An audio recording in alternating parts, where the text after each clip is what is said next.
শ্রদ্ধেয় অধ্যাপক, আমার সহশিক্ষিকাবৃন্দ ও আমার স্নেহের ছাত্রছাত্রীদের জানাই শিক্ষক দিবসের আন্তরিক শুভেচ্ছা ও অভিনন্দন।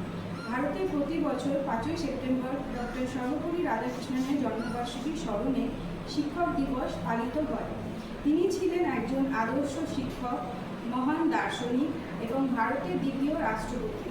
ছাত্রছাত্রীদের কাছে অসম্ভব জনপ্রিয় ডক্টর সর্বপল্লী রাধাকৃষ্ণন তার জন্মদিনে শিক্ষকদের সম্মান জানাতে শিক্ষক দিবস শুরু করেছিলেন। ডক্টর সর্বপল্লী রাধাকৃষ্ণন বলেছেন যে পুরো পৃথিবী একটি স্কুল, যেখানে আমরা নতুন বা অন্য কিছু শিখি। আমাদের শিক্ষকরা শুধু আমাদের শেখান না, আমাদের ভালো মন্দের পার্থক্য বুঝিয়ে দিতে সাহায্য করে। তার এই বক্তব্য নির্দেশ করে যে আমাদের জীবন শিক্ষক ছাড়া কতটা গুরুত্বপূর্ণ। প্রকৃতপক্ষে শিক্ষক দিবস উদযাপনের উদ্দেশ্য হল শিক্ষকদের সাথে শিক্ষার্থীদের পারস্পরিক স্নেহের বন্ধনকে দৃঢ় করা।